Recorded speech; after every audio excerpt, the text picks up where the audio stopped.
ભારતે સેમિકન્ડક્ટર ક્ષેત્રમાં વૈશ્વિક સ્તરે પોતાની ભૂમિકા કરી વધુ સશક્ત.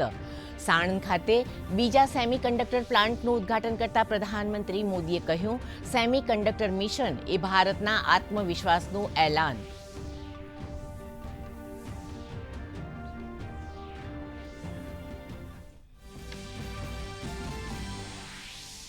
(2026) સુધી ભારતમાં સેમિકન્ડક્ટરના 4 પ્લાન્ટ હશે તૈયાર. ધોલેરામાં સેમિકન્ડક્ટર ફેબ ફ્રન્ટિયર 2028 સુધીમાં થશે ઊભું.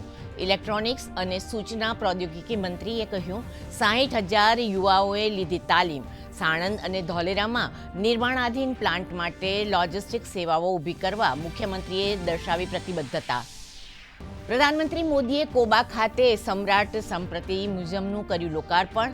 વૈશ્વિક અસ્થિરતા અને અશાંતિ ભરેલા માહોલમાં આ મ્યુઝિયમ માનવતા માટે અત્યંત મહત્વપૂર્ણ હોવાનું જણાવતા પ્રધાનમંત્રીએ યાદ અપાવી નવ સંકલ્પો. કહ્યું, આ સંકલ્પોને ફરી પુનરાવર્તિત કરવાનો સમય.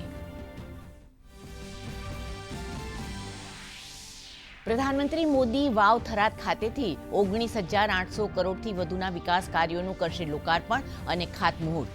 રાજ્યના 34 જિલ્લાઓમાં 38,949 આવાસોમાં નાગરિકોનો કરાવાશે ગૃહપ્રવેશ.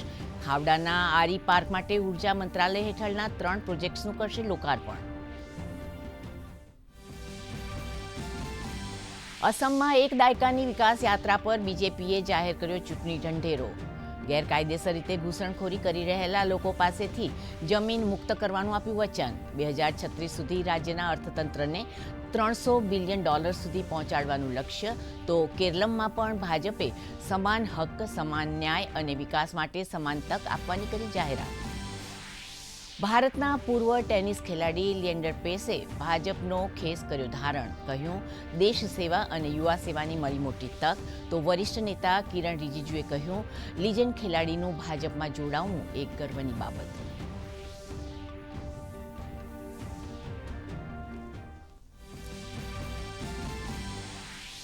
સુરતના લિંબાયત વિસ્તારમાં આવેલી મીઠી ખાડી પાસેના મકાનમાં ભીષણ આગ. 4 મહિલા સહિત એક બાળકનું ગુંગળામણથી મોત. સાડીના કામ માટે રાખેલ કેમિકલમાં બ્લાસ્ટ થતા પ્રસરી આગ. સમગ્ર વિસ્તારમાં શોકનો માહોલ.